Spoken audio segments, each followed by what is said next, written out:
All the small things, true care, truth brings. I'll take one lift, your ride, best trip. Always, I know you'll be at my show, watching, waiting, commiserating. Say it ain't so, I will not go. Turn the lights off, carry me home. Thank you. I know it was painful. I know it was extremely painful. Absolutely. Everybody's thinking, yeah, I'm going to do a construction podcast, and the first thing I got to do is sing.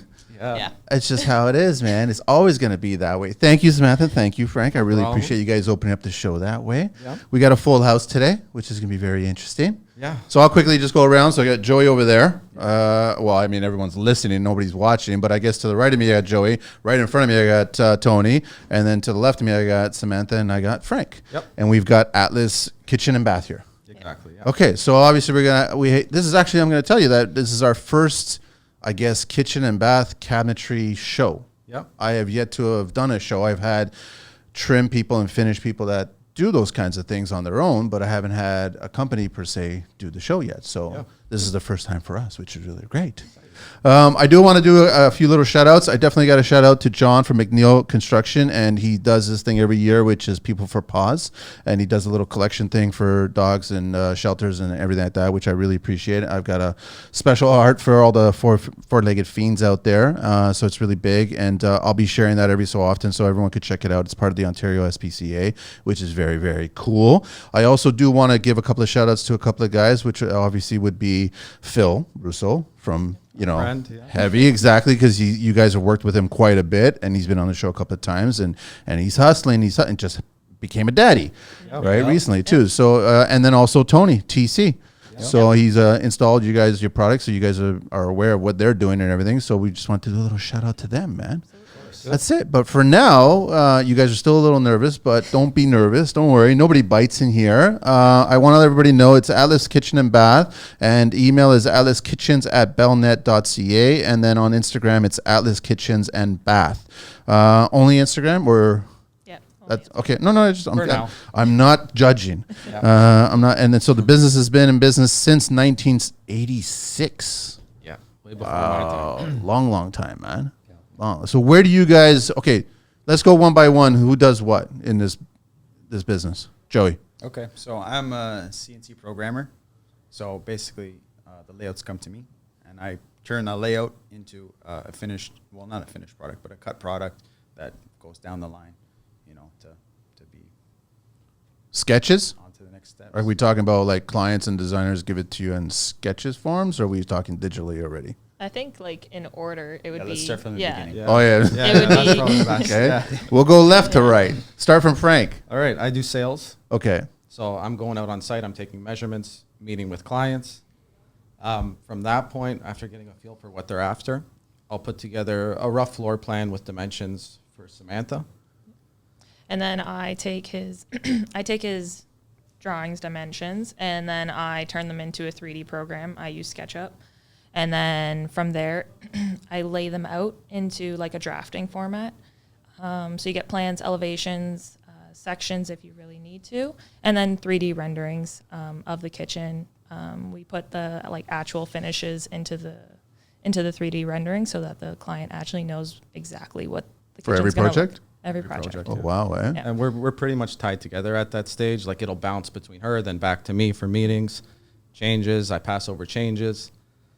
And then, so then the more technical side is, I guess I give every single dimension. This includes appliance sections, so wall oven, pantry units. And so like we work together and we make sure that the cabinet will fit that wall oven properly. And then from that point, I put all my paperwork on Joey's desk, and then Joey kind of takes over from there. Yeah, so that part is very detailed. They need to do all the thinking and all the planning and everything, so that when it comes to my part, there's no decision making that needs to be done, right? Got it. So if I ever have questions or whatever, I can come to them and they'll have the answers. But the majority of the time, it's all set up and ready for me to go, where I create the product, basically. So in the computer. Yes, I use a different program than Sam uses because my program is more so for production and not for, giving all that information on paper. Got it. And what happens is I cut all the raw materials, all the sheet goods, and I create the program and the files that go to the CNC machine, the CNC router, and basically cut all the parts. And these parts come out with, the holes for tracks, dados for parts that go into each other, and all the construction is all planned out in that program. So you got the most important job right now. But I wouldn't say it's the most important. Well, you got the most possible making a mistake job right now. Well, the CNC is the heart of the shop. Okay, yeah, that's what I figured. Everything revolves around the CNC. So I guess you can say it's important. It's integral. Yeah, It's yeah. integral. Absolutely. For sure. And then we have Tony. What does Tony do? I collect checks. You That's all I collect do. checks? That's it? No, I run manufacturing. Me and Joey work hand in hand. I run the manufacturing as far as what gets done next. It goes between me and Joey, and we look at scheduling and see which project has to go prioritize. And that's what we do. Yeah. We all have set roles, but everything kind of bleeds in together too. Yeah, once it gets Yeah. started, it all Yeah. gets together and then it gets Very shipped dynamic. off. And a lot of times we overlap each other's jobs. Oh, for sure. A lot of times, daily.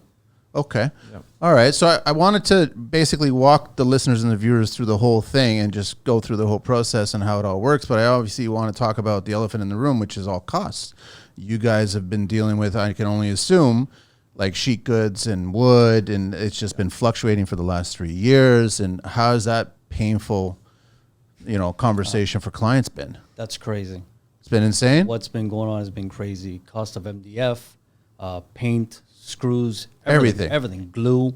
Except anything. labor, Labor's gone up too. but not the same levels as sheet goods or material or anything like that. You're right in certain instances. Okay. Our install costs have gone skyrocketed. See, we run multiple install crews. We have in-house and we have subs. The subs have gotten out of control. Crazy pricing. Oh, just for really? Yeah. It's Nothing's cheap anymore. nothing. Yeah, cheap is gone. Is a it long just time because? And I was just having this conversation with somebody from down south, and he was getting a tile job for 1,800 square feet or whatever, and it was pretty much twice what I would have estimated it to be. But they're just gouging it because it's down south and they can. Well, I wouldn't say it's double of what we're expecting. But there's an increase. Definitely. Okay, I forgot to mention to all four of you guys, we can't use one word in this whole podcast, and the word is shaker. I'm fine I'm with messing that. with you guys. I'm No, messing. we can stick by that. Everyone That's fine. knows Yeah. how much I hate shaker, double shaker, triple shaker, quadruple shaker. I'm whatever going kinds- to argue with you on that. Double shaker, You like double shaker? I'm game. We don't Single call it double shaker? shaker. What do you guys call it? We call it the Sonoma. Sonoma. Doesn't So we'll use that sounds word. nice, right? The Sonoma. Yeah. Now that I heard the Sonoma, nobody can use the word Sonoma. Okay, so yeah, obviously that shaker is probably the number one go-to panel. Is that what I'm assuming? Not so much. really. No. No, what is the number one? Or actually, I mean, there's a lot of questions I want to ask. Material-wise, what's been the most expensive material that has seen an increase? MDF. MDF, just it, right? Yep. Yeah. Why? Mind you, all sheet goods in general. Okay, MDF, plywood, melamines. Everything. Even melamines are ridiculous. Remember, I've been doing this since. When they use glass block in kitchens. Yeah. Okay. Let's say whatever. I started back in '86 with my dad. I didn't do any purchasing at that point, but I knew the cost of what melamine, what we were paying it, Okay. and purchasing it now, it's like, oh my god. Is it going to go down? Yeah, I think it will. 1,000% if you ask me. It's never going to go But back. not to 1,000% worth. It's not going to go down. No, but it will come back. It will come down. What's it going to take for it to go back down? Shortage of work. That's what's going to take? Yeah, these melamine producers are big mills producing high quantities. So what Where are happens they to the gonna put it all? subs? What happens to the subs now? When they are enjoying these prices and everyone's increasing their prices and then they're going to have a Well, hard they're time. going to have to come back to reality as well. Wow. Eh? Yeah, for sure. I think everybody's going to have to. All right, so let's get back on the train of how this all starts. So I know that you guys would meet a client, start talking about what they're looking for. What is the typical client these days looking for? Is it a variety or is there always a go-to kind of, this is the kitchen, here's Pinterest in-house, and make me this kitchen? Pinterest is the worst. I'm just making assumptions here. I'm Yeah. just assuming that's what clients do, but it's bad, huh? Yeah, that's normally what happens. We even discovered recently because we did a show with Pata out of Hong Kong, and Yeah. they use Pinterest there too. Yeah. And I'm like, okay, so that's the worst. They show you the pictures, then you got to zoom right in and figure out what they want, and then build Which it. is okay, but Okay. it also complicates things. Like people will fall in love with like a cabinet color on Pinterest, but all those pictures are edited. That color means nothing. And everybody's monitor and phone is different. Right. Absolutely. Right.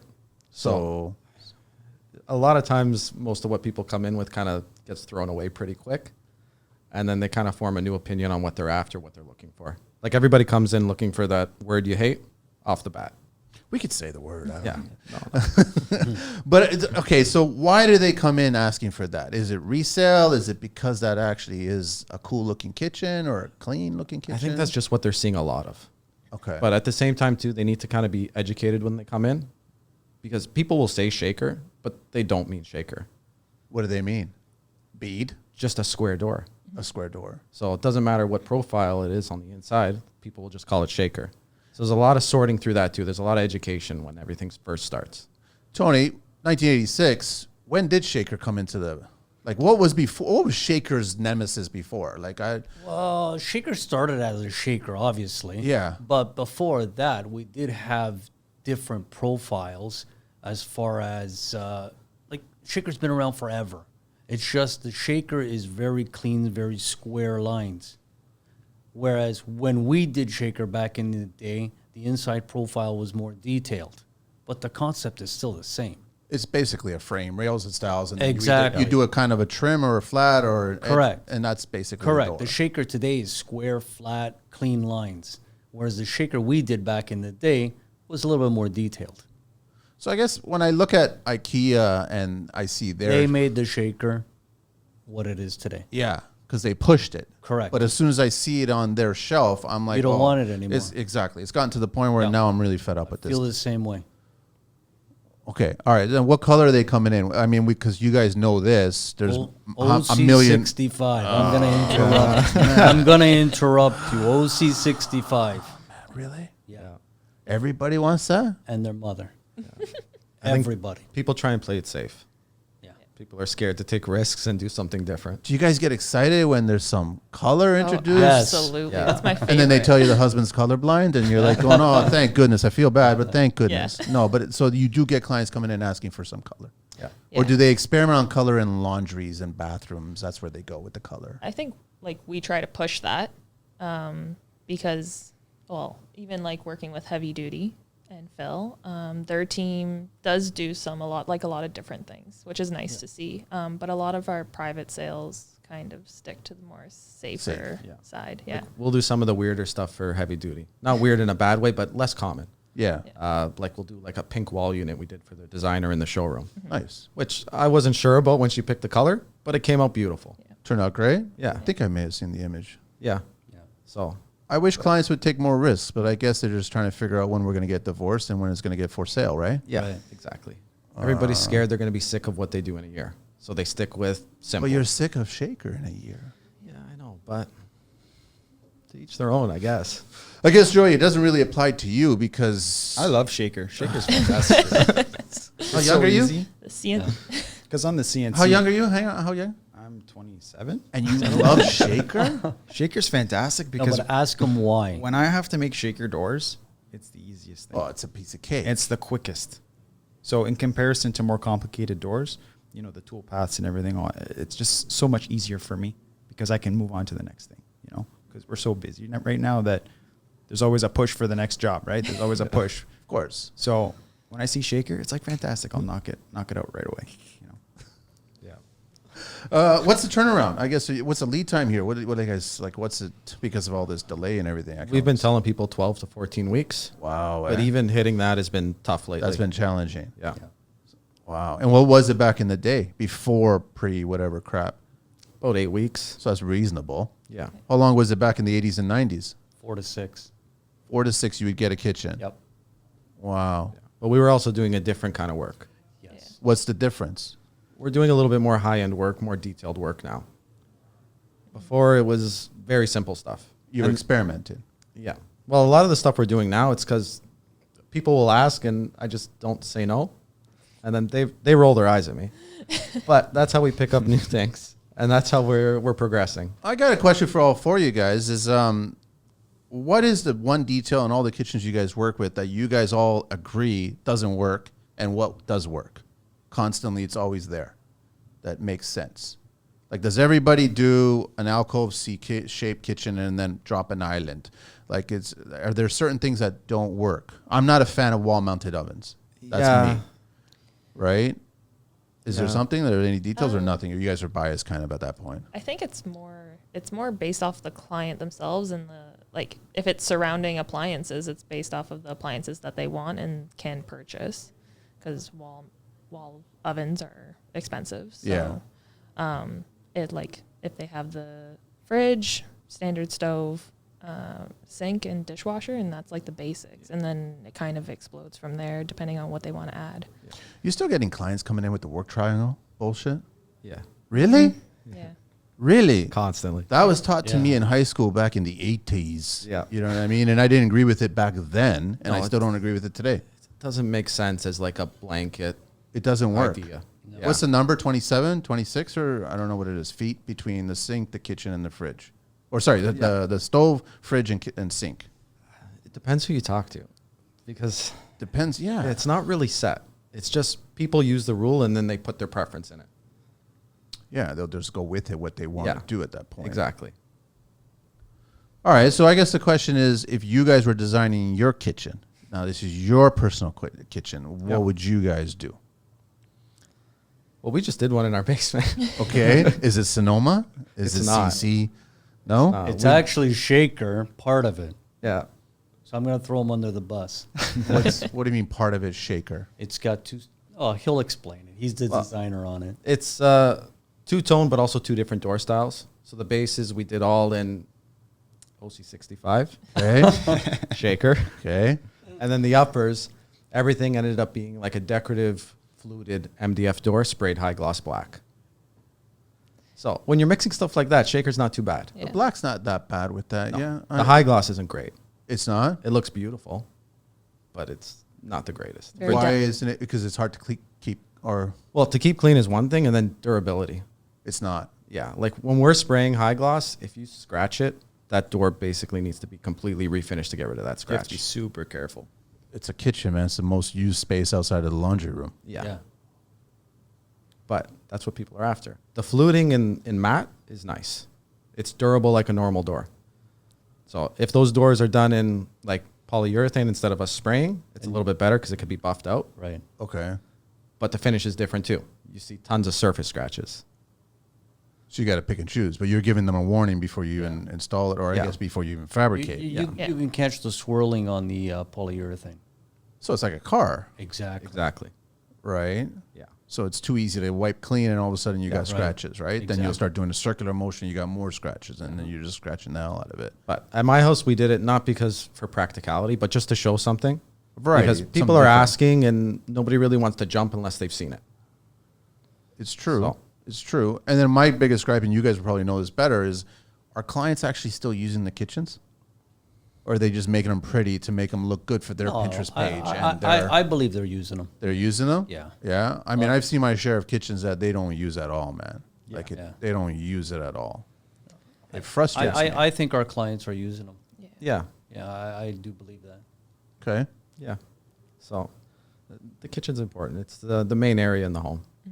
When did you guys expand off into bath? It started in kitchens, but then it started, or was We've it always? we've always done bath. Yeah. Okay. We just Yeah. added bath to the name. So pretty much any cabinetry. So you Yes. can talk about laundry, bath. You could do built-ins as well. We don't say no to much. Okay, closet organizer. You get into that. That's a kind of a that as competitive well. world. No, but you still do that as Yeah, well. we do that as Yeah. well. Okay, because I know people are getting funkier and funkier. Yeah. with- It's just sometimes Yeah. people are shocked at the price of closets because they're used to seeing like the IKEA stuff, the stuff that's built on site out of lengths, where yeah. we're building it like a kitchen.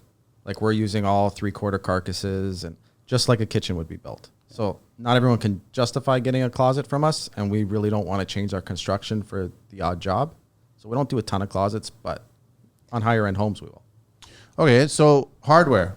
I want to talk about what are you guys using for hardware and things like that. Hardware. that's where I'll step in and I'll say we're using all Bloom components as far as tracks, hinges. I don't use any import. It's all domestic products. You mean knockoffs?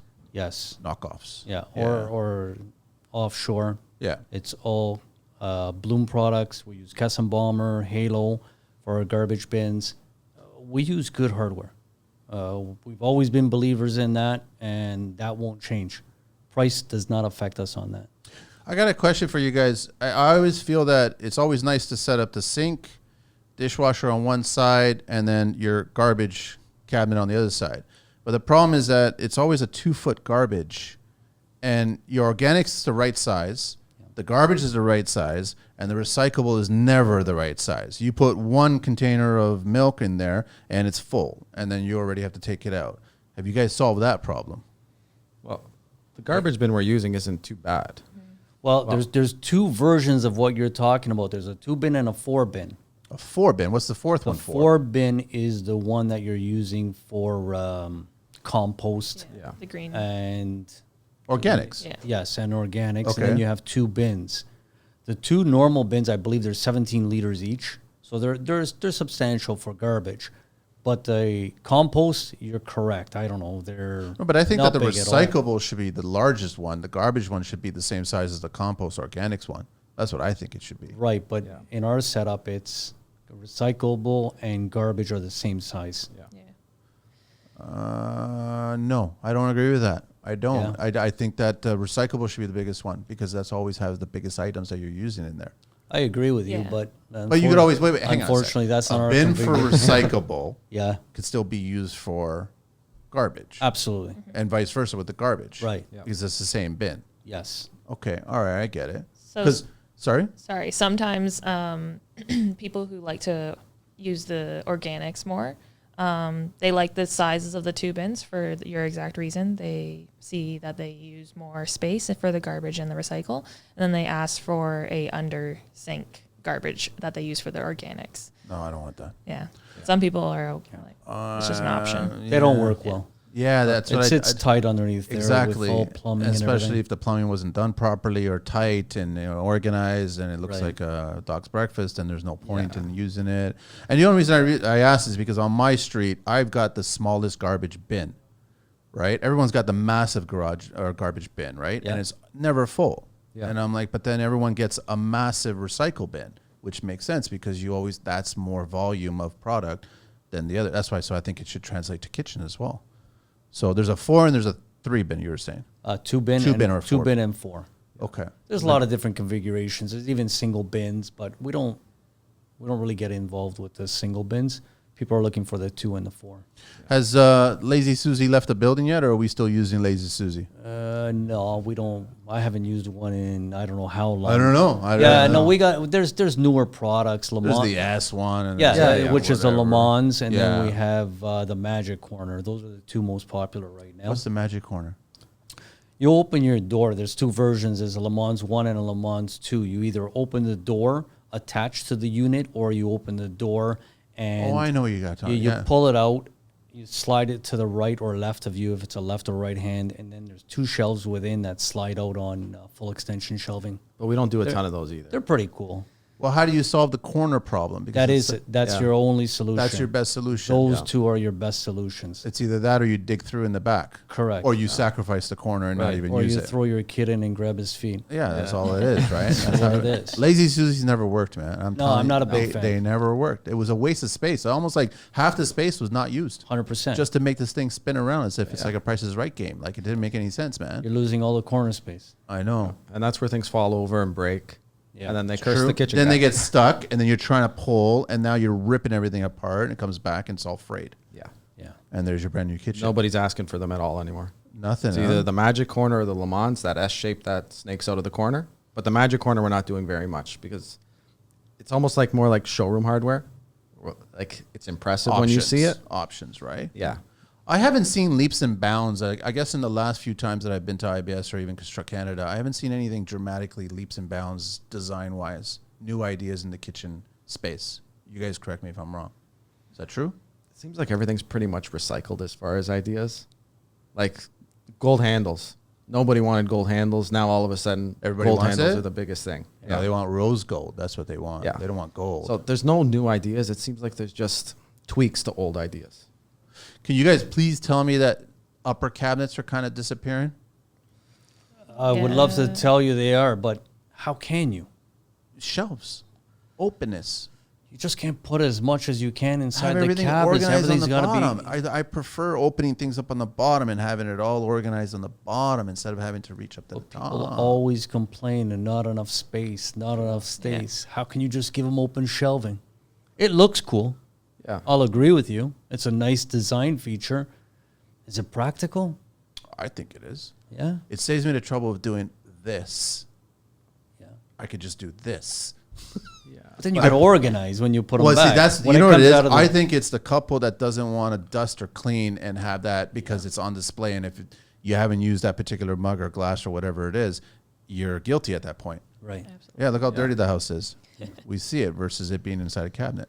But I think it's also people don't really like change. They're used to uppers forever. I don't. Yeah. I really dislike uppers. Yeah. Like, I have no love for whatever for any kind of upper at all. Yeah. I'd rather spend a good quality backsplash or kind of material or something like that and see that. And it's not that I'm going to put live edge as shelves or anything like that. I think there's different ways of doing interesting shelves that you can put the everyday use things, right? Yeah. So there's glasses and mugs that you use in every, like a little serving dish or something, like the everyday little things that you constantly use in every time. Yeah. Right from use, right to dishwasher. And that's it. You don't have to worry about opening and closing doors, right? Well, I could see it becoming more popular. It's just tradespeople always seem to kind of be a little bit farther ahead than clients' opinions. Really? As far as what's coming, because we see it every day. Yeah, we Right, have an you see opinion it about every it. day. Yeah, you got. How many kitchens have you guys done? How many have you done, Joey? Like CNC wise, can you guys ramble it off? Thousands. Yeah. Well, it's like almost like a body count. Eh? What's Right. your Yeah. What's your kitchen count, man? Thousands, yeah. Lots. See what I mean? So you guys have worked out all the kinks at that point, Yeah. right? So it's like, why not listen to you guys on what's? I get it. I think it's a little bit of fear. Yeah. Like even when painted cabinets started getting really popular, everybody was terrified of MDF. Everybody wanted But to now paint everyone maple. loves it. Now people are a little bit more educated. Like it's been around long enough that people have done the research. They've talked to people who have had them done. Like painting maple doors is terrible.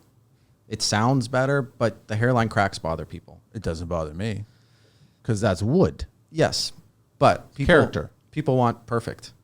People want it to look Until the perfect child forever. or the dog wrecks it. Right. But they'll do the same to the maple. Sorry. They'll still, the dog or the child will still do the same damage. Of course they will. To the maple. Of course they will. So you won't get any splitting on the MDF.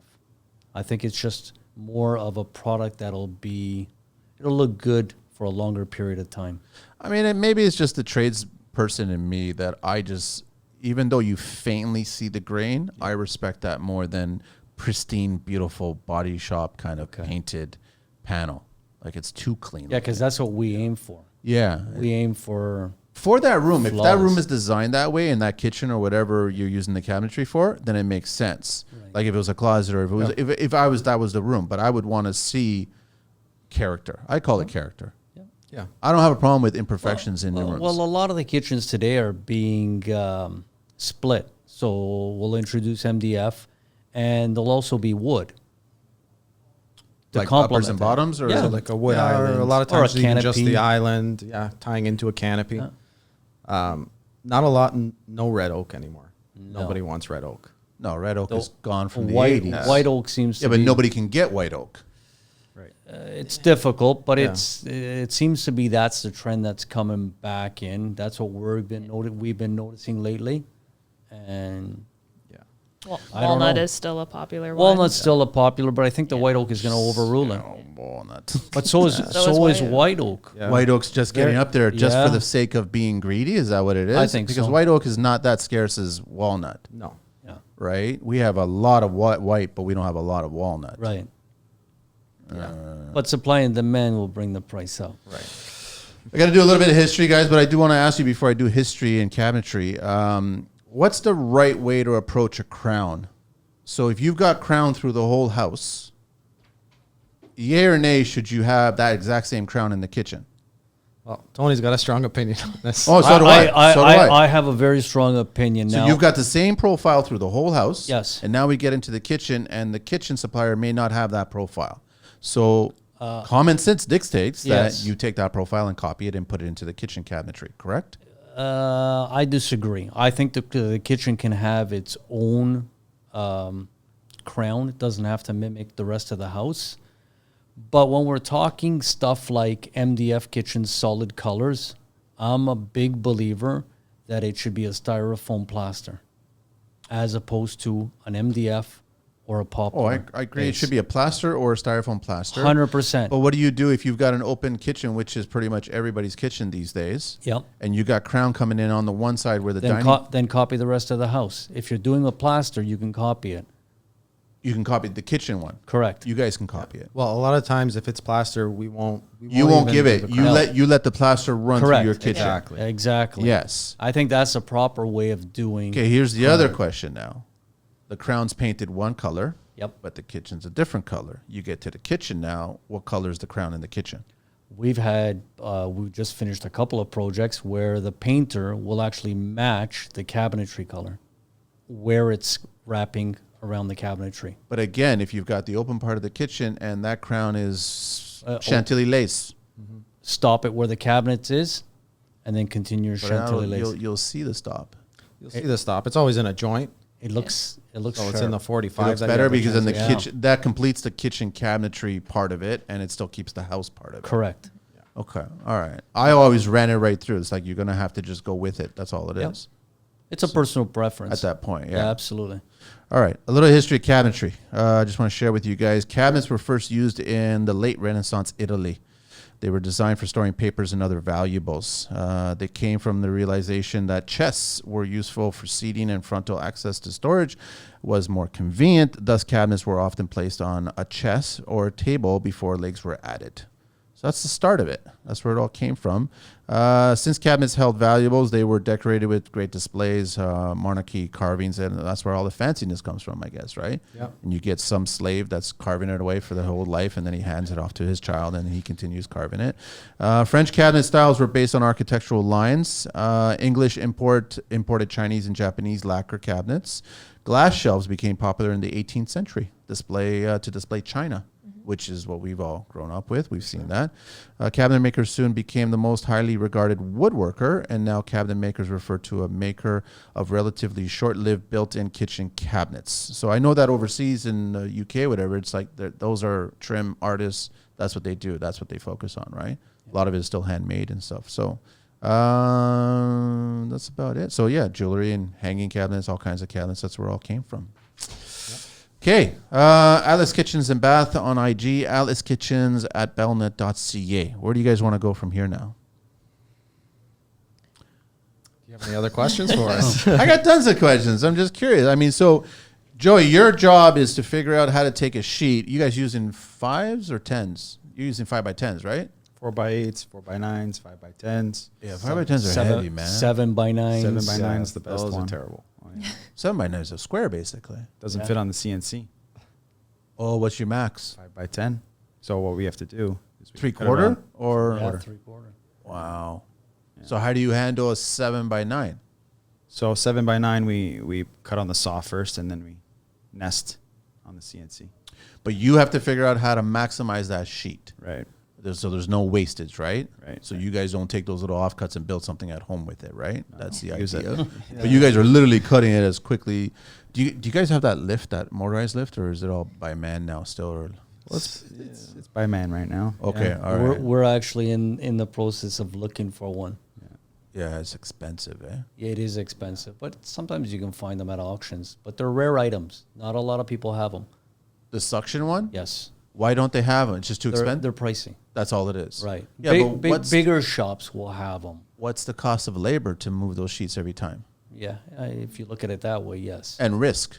Yes. I mean, MDF is not easy to hold and carry. We and we move. do. Joey has a Kind of like a material manual handler. material handler. What's that? It's like It's this a guy? little- No. I think it's a Bora. It's a cart basically. Okay. That we slide the sheet of material on top of.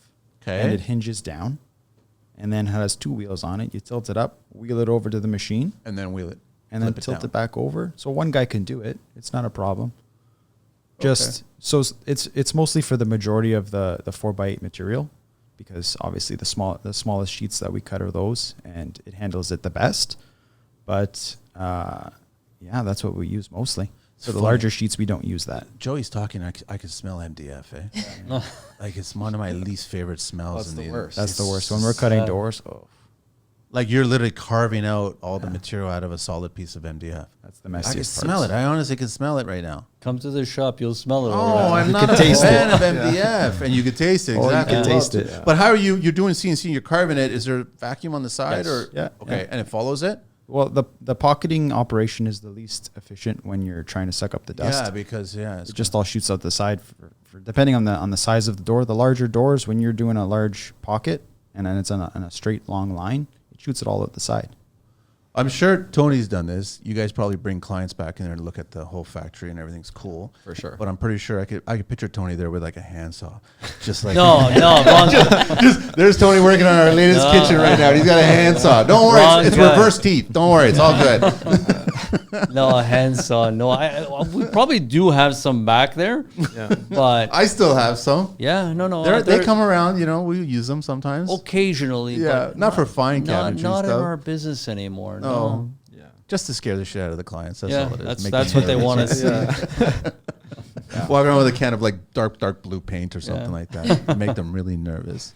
So CNC, you're getting everything ready, and then it's who's assembling it, Oh, we have guys. So you're putting it all together? Yeah, we have bench workers that'll assemble it. and then it's all. You were saying carcasses are all 3/4, Everything, yeah. so they're solid. Yes. We don't want repairs. If we can avoid repairs before they happen, we will. That's Because why the kitchen in your eyes should last how long? Lifetime. Is that how it should? Like it should last that long, Yeah. right? It shouldn't start to fall apart No. after.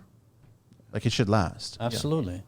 Okay, so I agree with you. 3/4 carcasses for sure. Yep. Are you guys using legs or leveling legs? Or using Leveling legs. But you're using. They're not like. Are they cheapy? No, they're not cheapy. No. Right. They're industry standard. Okay. Yeah. And then and everything's assembled with screws, not dowels. yeah, that's the other Makes a thing. big difference. And dowels, they forget to glue it sometimes, Yeah. Yeah. which makes a lot of sense, right? Yeah. And then so you guys assemble everything, pack everything, bring it to the site, and then you unfold, and somebody's got a packing list or somebody's got a layout or something. Yeah. There's all layouts brought on site, wrapped. The installer will unwrap it, follow the layout, and start putting the jigsaw puzzle together. That's all it is. Yeah. And then the salesman's usually on site, whether it's me or Mario, just to kind of set up the installers, answer questions. We'll be in and out of that house during install, just to make sure everything goes smooth. Yeah, and from what I've heard from Tony, like he enjoys installing your product, right? Yeah. It's not a difficult product to install, right? We try and build as much as we can in the shop, so install goes a little bit faster and it's a little bit more foolproof. Yeah. Okay. All right. Anything kind of funky that you guys have built? CNC'd? Draw? I don't know. I think we made a bed one time, didn't we? Make a Yeah, bed? we did. Yeah. You guys made a bed. A bed. Yeah, we Out got of some what weird species? requests. Not a MDF? No, it wasn't MDF. I think it was melamine, a decorative melamine. That was before my time. I don't know. Yeah, yeah. decorative melamine. King, Made a lighthouse? queen, or King. A lighthouse, yeah. Yeah. A lighthouse? Yeah. Like for backyard or something, or kids? I think it room? was going in their front yard. But a little lighthouse, maybe 6 feet tall. Maybe a little taller than Yeah. that. Was he a fisherman or something? I don't understand. No idea. Someone's just got their. Yeah. It was a favor. My brother worked for the region, and he had a fire hydrant in his backyard just because Nice. he could take one from work, so he put it Yeah. in there. It wasn't Yeah. hooked up, right? No, but it's decorative. Might as well. So we get odd requests like that. But for the most part, we try and stay away from that because it sounds simple, but it eats up a lot of time on the machine. Yeah. And the whole shop's running on that machine. It's a lot of one of. Yeah. Yeah, but that makes his head scratch because now Yeah. he's got to like somebody give me a shaker, right? Because it's like he's got to think. now. Honestly, Right, I yeah. enjoy that kind of stuff. Really? Yeah. Yeah? We've been working a lot. Well, I wouldn't say a lot, but we've been doing some work with epoxy. So we'll carve out designs, whatever, in a panel. Oh, and you throw epoxy in there? Yeah. Yeah, we'll Yeah. throw epoxy, we'll dye it, whatever, and it looks really nice. That's pretty Yeah. interesting. Yeah. Actually, the first person I think we did it for was Phil. At Heavy Did Duty something Homes. for that? Yeah, really? Yeah. Yeah. Yeah, a nice That- Harley logo in one of his doors. So, Yeah, in his garage. Yeah, we've even done the BMW logo yeah. in That one came garage out nice. cabinetry. We've been venturing up into garage cabinetry as well. Oh, so getting into the more durable stuff. Yeah. Are you guys getting into metal? No. No, not yet. It's all PET. That's like what is it's Corian? Kind of like a Corian? It's still an MDF core. Okay.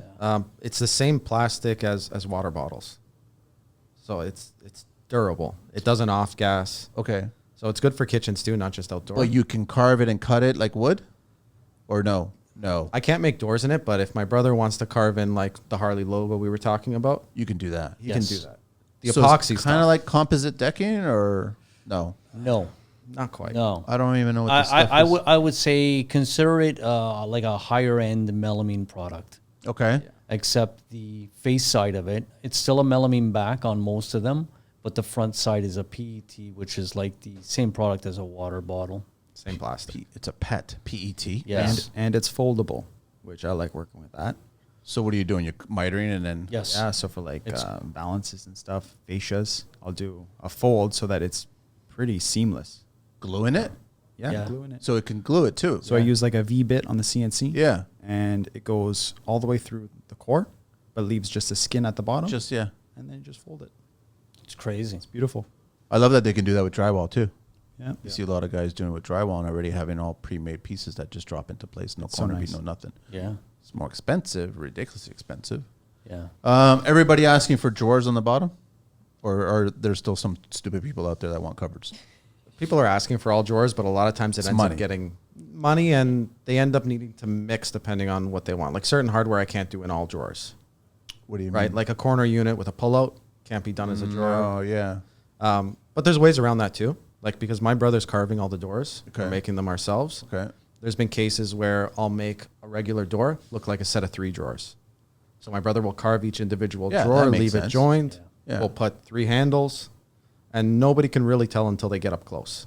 So you can still get that look, but to have complete drawers in a kitchen is tough with the hardware. Have you guys perfected spice organizational skills? We do a lot of them. Because I can Right. assume that clients come in and they're kind of particular about how they want their spices laid out, and you can never fit the Kirkland-sized versions, Yeah. right? Well, the units we're using have there's a variance in basket sizes, so we can customize the cabinet and order the appropriate basket depending on what you're going to put in there. So that's usually enough to make people happy. They don't want the wood trays and everything's on a bias, just facing. Yeah, some of are ya? them do. We do that as well. Occasionally. Would that be the best way to use a spice application? I think it is the best. And then Yeah. it Like obviously creating them in house, because you can buy a lot. Yes. You can buy a lot of units. No, I don't but think they there's a don't unit out there that works for you. I think it right. has, it's like the kitchen, it has to be for you. Customized. It has to be. Yeah. So I think that you got to spend the time and effort trying to figure out how to do it. And I'm just trying to think of the laying the bed kind of spice Yeah. is probably the best option. But I guess it's where is it going to get placed? It has to get placed to the cooking area. Yes. Left Other or way. right. Left or right, right? Right. Yeah. So I guess oil's on one side, spices on the other side. Yes. But the hardware is tough sometimes too, because a lot For of that. people are on like Pinterest and House, and they're pulling up pictures, and like the hardware they're showing us isn't available here. Like I can try and find an equivalent, but sometimes it doesn't translate to what we can get up here. Like Richelieu's pretty good, Yeah. but it's not always a direct match to what the hardware they're looking for is. So then what do you do at that point? I guess you kind of, Show them the options. Yeah, that's all it is, right? yeah. And then cleaning and everything, organizing, keeping all this stuff looking good. Is there touch-ups? I know that personally when I did one of my first kitchens I ever did, I was responsible of causing some damage Yeah. on a hood custom that matched the rest of the units. Yeah. And I was blown away what Mr. Magic Man showed up and fixed what I damaged. I didn't think he was going to be able to fix it. Yeah. Well, depending on what the damage is, something can always be Oh, done. it's the corner of a cabinet went right into the edge of the hood decorative piece, and it was a chunk of wood that got knocked out, right? Yeah. And he fixed it. I was inspecting it forever. Yeah. And I couldn't see where he fixed it. Yeah. I was really blown away by that. Stuff MDF is great to repair. MDF is easy. But The wood. wood's tough. What is a little tougher? Wood's tough. Yeah. You guys remember a few years back they were trying to push the porcelain face cabinetry? Did you guys Yes. ever jump on that train? No. It never took off, huh? No. And I never liked it either. Did you try it? We didn't even try it. We had no request. No. No request for it. it didn't make any sense to No. me. It didn't make any sense, and it was really risky because if you chip that, like if you accidentally hit, Yeah. then how do you fix that? I don't know if you can. You can't. Yeah. You can't. It's a porcelain, Right. so you can't fix it. Right. I've seen them fix granite. Yeah, you can Chip fix into granite. granite, You can but the fix any porcelain- natural stone. You can the fix porcelain, and you forget can't it. tell. No, for sure. Yeah. But we've also changed a lot in the last maybe since we got the CNC. We were a different company before this. What was it like before the CNC? Well, we did face frame. Yeah. Okay, All our cabinetry was face frame. And that's the American way. yes. Yeah, exactly. Yeah. Yeah, no, probably the best thing that we've ever done at Atlas was to switch from frame to frameless. And obviously, once you jump that from one to another, you got to upgrade on machinery. And we did that, and it worked out well. Yeah. It was probably the best move we've made. Yeah. And we dragged our feet on it too. By far, Yeah. We should have done it sooner. yeah.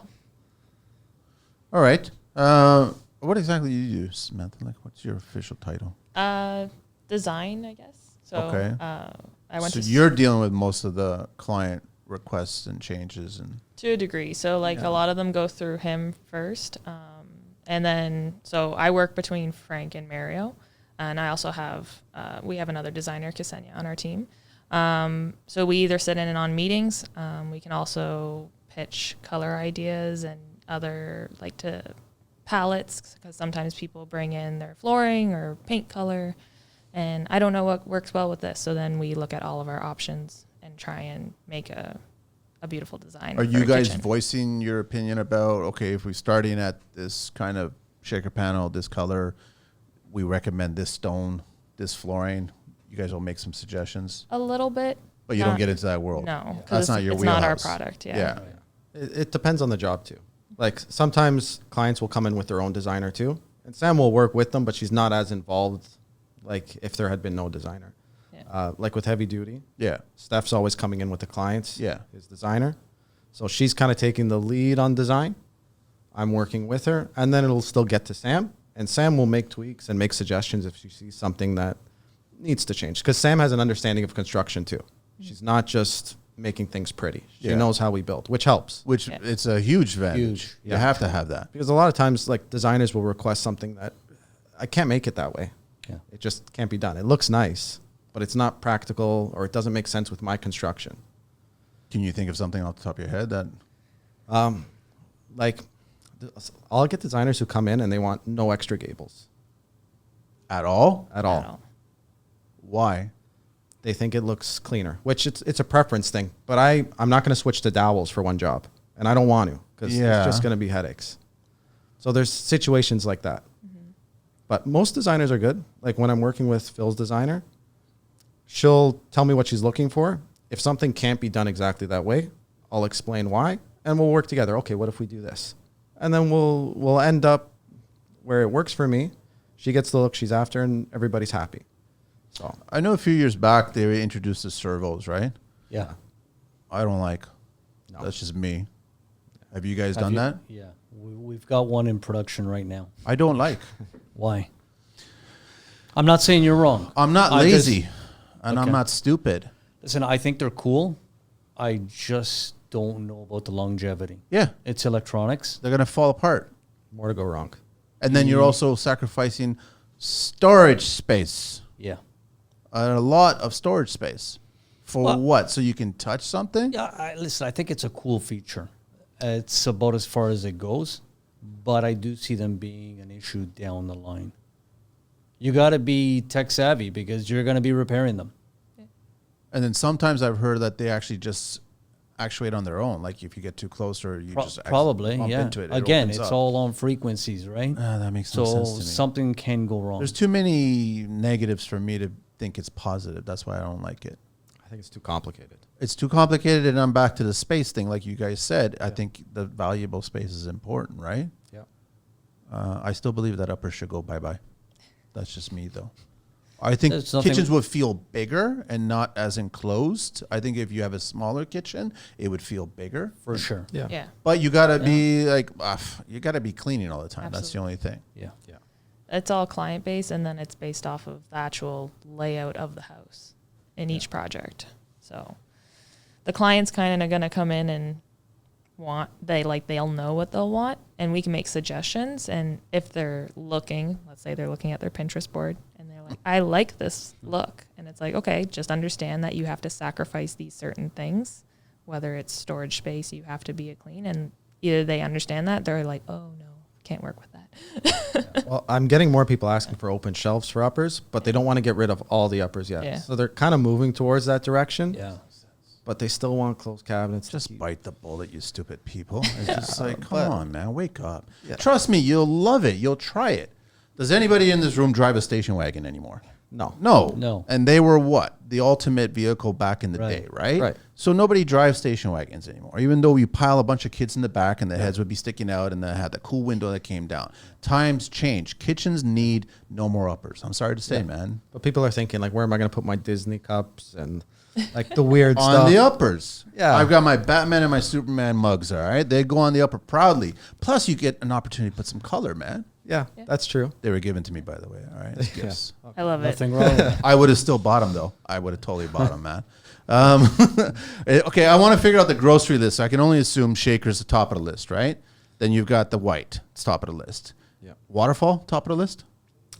Yeah. If people want it. Yeah, but we don't deal with countertops. You We'll don't. no. But you have to, I guess it's the question of, I've always had this argument. If you do a waterfall, you sacrifice an opportunity to put a wine kind of cabinet shelving section or something. Yeah, and you also need to be creative with like plug placement, which we run into a lot, because you need the outlets on the island. Well, I would park them right into the waterfall itself, right? Yeah, but That's what I would do. A lot of guys don't like doing yeah, it. Yeah. It's more work. I agree. it's more work, and they like just a clean sheet of Yeah, stone. I was gonna say I love the clean. Like I don't want to see a plug on that beautiful. So then where are stone. you putting the plug then? With a well, waterfall? Yeah. Backside of we the need to islands. find creative ways. Yeah. Like sometimes I'll put a post in the front, and I'll leave kind of a flat blank spot with no carving. And I No, can but if mount you've the got a plug there. waterfall, where are you going to put the plug? Well, I'd put it in the Yeah. front, so a post facing forward and the waterfall. Oh, on and the then just sides. put it in the post on the Yeah. side. And then we'll modify the carving because my brother can pretty much do anything I can draw out. And we can mount it there. Or sometimes I'll do posts behind where the overhang is. And we'll mount it in the side of that post too, so there's access. Do you guys like the plugs coming out of the tops? The ones that are the little depressed thing or whatever? They scare me. Yeah. Yeah, I think they're cool. It's just more of a concern, spilling stuff, and Yeah. We've never That's- really done it. Yeah. Yeah. So And then what about, are they asking for, because this I guess affects you guys when you're building cabinets, they want the plugs underneath the uppers. yes, that's very common. Yeah. But then it Or- makes you... We got to create box balances. Yeah. Yeah, it's a lot more work, but that's becoming like a regular right now. But I don't like it because now you have to look underneath to Yes. try to plug something versus the back wall. You just plug something. Right. Yeah. Like I keep on showing clients and talking to them and also designers, whatever, and other tradespeople, the kitchen has a function. Never forget the function attached to the kitchen. Right. Once you start trumping your design over the function, you're not going to have a kitchen that you're going to love throughout. Right. And that's what it has to, you have to love it throughout. Well, a lot of times we'll get that request when people are putting like the 3/4 slab right up underneath from countertop to the upper Oh, and they cabinets. want and it they all don't clean. they want it all clean. I They know, don't want and to then see they're any going to plugs. hate bending over to try to plug every appliance that they want to Yeah. plug. I've Yeah. seen where they carve the outlet into that. Yeah, I've seen Yeah, what is which it? is- Bocce? What the Not Italian? sure, but it was beautiful. They look like But, little emojis. Yeah. Yeah, I know. Those box balances are always a pain. I don't like the well, see, it goes back to an upper. I don't like the thickness of it. Yeah. Sometimes we'll make it hidden in the cabinet too. It'll be within the cabinet. The extra gables will come down further to cover it, and the door will come down as well. So you'll see it when you open it. You'll see a thicker bottom, like 2.5 inch. See, what I see is you made something thicker just to accommodate the box. Right. Yeah. Which I have a problem with then at Yeah. that point. Then it's not, you're killing the aesthetic of it. Yeah. That's what I see. But I don't know. It's tough even for install because we always need to go back for it because I can't guess thickness of backsplash, thickness of slab ahead of time, and it needs to line up perfect. So lighting wise though, you're doing channels. Right. Yes. But then if you're putting plugs up there, where are the plugs going? In between? The lights going in the middle, lights going in the back? Again, customer preference. Yeah. A lot of times we'll groove out the light balances a little further forward, Okay. and then put the outlets behind it. Yeah. This is a lot of the stuff that goes into those first meetings before it gets to the back. So there's a lot of legwork for all this stuff. Like things people wouldn't even think to ask, I need to bring up. I need to make clear. Because at the end you'll get a complaint. Yeah, why is it done this way? Well, because you guys have done thousands of kitchens, right? Right. So can you tell all the listeners, the homeowners, how far away your upper should be from an open gas cooktop? Like the upper above the stove. Yes. No. The flanking ones. The flanking cabinets, right? Because people don't realize that an open gas cooktop, you got to have a distance away from that when it comes to any uppers, Yeah. right? So is there a magic number? I don't even know if there's an OBC magic number. That I'm not Usually I'll defer to specs because all the appliance specs are pretty thorough. They'll as tell far you as exactly clearance. where it is. Yeah. Because we know with OBC, it's 12 inches a minimum from an open gas stove from a side gable, right? Yeah. You can't have any closer than that. So I assume that it would also be 12 inches away, your uppers. Yeah. But homeowners want the uppers to be lined up with the cooktop. It depends what we're doing too. Like if we're doing canopies, I'll always oversize canopies compared to the cooktop size regardless. Okay. I think if it's the exact same width, it looks a little bit builder. It doesn't look custom. I agree. Yeah, it's So true. I'm always doing that anyway, even for look, but for functionality, it makes sense too. And situations like panels, like you're saying, like a pantry close to the stove, I try and avoid that altogether whenever possible because it's just an accident waiting to happen. Yeah. It's not even so much the stove. It's you're going to touch it with a hot pot right off the Yeah. stove. You're going to burn it, and Yeah. then it's a headache for both of us. And then that gets worn out or whatever, and now you start really beating it up, right? Yeah, exactly. All right. Anything funky in CNC land or something? The diamond pattern we did. What diamond pattern? That was pretty funky. Yeah, that was good. You carved out Yeah, we experiment a little bit, come up with some new designs. like a panel? Yeah. Yeah. We'll use a 1-inch MDF. That way we can carve in some decorative designs and we could still mount hardware in the end. But he can Yeah, that's basically like carve out. super custom. So when we even with like fluted doors and stuff, we have to take into account that there's a handle going in there. Yeah. So what I'll do is I'll use that same tool that I'm using to make the flutes to do like a provision to have that handle sit inside there, and it's like so clean, so nice. Yeah. A lot of the times when you see the fluting, people are just putting the edge pulls on top because you can't mount a handle on that texture that's over No. the whole door. So Okay, so here's the magic question, because I've had this argument before. If it's a knob, where does the knob get positioned? Does it get positioned to the center line of the starting point of the shaker and in the middle of the rail style, whatever is vertical or horizontal? Or does it get positioned into diagonal center line of the frame? that's case by case. Yeah. I like to have it lined up with the rail, but If it's a knob, yeah, even if it's a handle, the Even bottom if of it's it a will be handle. lined up with the rail. lined up with the rail. Okay. Where the rail ends and the center panel starts. Yes. But there's been times where we've assumed, because that's kind of the standard, and then it's been a big problem. They don't Designer like the came in placement. and they said Yeah. that's not where it's supposed Yeah. to be. It's You can't assume anymore. No. so you have to. That's specified in your. Absolutely. That's a conversation I have at install because people don't want to commit to a decision either until they see a door on the wall and have a handle in hand and can move it up and down the door. Yeah. I guess there's no real right or wrong. There it's, isn't. it's just preference when they actually everything's assembled, right? Exactly. See, now if you had no uppers, you wouldn't have to have this conversation. Maybe I need to stop pushing uppers. I'm just saying, man. I think the future is no uppers. I think the uppers are gonna hang out with Lazy Susie. That's what's gonna happen. Well, like I was saying, it's coming up more and more, but still people don't want to get rid of all of them. what There's could be still- the alternative? Like, what can we do here? I've thought about like concrete shelving, like an interest in architectural Yeah. design concrete. That could be your shelf, right? Well, right now, there's other things like Ritual has to offer, like metal floating shelves, where you can create it out of like a thinner aluminum. Yeah. It's a high grade, good on strength, and you build your frame however you want it, and insert the glass in the center, so light can still flow through it, and it's still a good airy feeling, and they look sharp. You know where I get a lot of ideas for kitchens? Like where I think that things should cross over? Restaurants. Oh yeah. Yeah. I do the I'm same. constantly, Yeah. I refuse to sit at a table. I'll always choose to sit at a bar closer to the restaurant area, the cooking area, because I want to just spy. Yeah. I want to see how things are done there because I'm like, surprise, surprise, functional kitchen. Yeah. Like for a lot of people, a lot of times. So I'm like, okay, that's a cool idea. That's a cool idea. But nobody ever wants a whole stainless steel kitchen. Not yet, right? Right. Yeah. I've been getting some requests here and there for like odd areas to have like drawer fronts done in stainless and then like a matte center. Yeah, inserts of stainless. Inserts of stainless. What, into Yeah. the panels? Yeah, So you have a wood frame right. and then a stainless insert. Right, or the whole drawer front is done in stainless, but only specific. For the Because- kitchen. Yeah. like accent pieces in certain areas. That would look kind of cool. It is I cool. like that. It's loud. You got to like it, but it's only for specific areas. You can't put it everywhere. It's just overwhelming. You're just gluing it on, or how's it getting? Well, that would have to be custom made. Okay. That's all custom made. They wrap your panels in a stainless product. We're doing a good amount of aluminum doors too. Right. Aluminum. Yeah. Colored or just? Colored. They come like black anodized. They'll come like stainless, chrome. And they're pressed around the material? No, it's like an aluminum extrusion that's cut and that's the assembled door into itself. a door. It's constructed of 4 aluminum rails and then the one center panel, usually decorative glass. Well, that's kind of nice. It's really Yeah. nice. That was Ye- actually what went with that basement kitchen where we did the high gloss flutes. Well, that's kind of Really nice. nice. And they got some varying rail sizes too. Like if you want like the super thin 3/4 rail and then the majority's glass, like they have some beautiful shapes. It's not just like the plain 2.5-inch shaker all the way around. But does it scratches though? It would scratch, but you can Yeah. just scratch it. It's gonna blend right in. Well, when it's anodized, you'll take the finish off.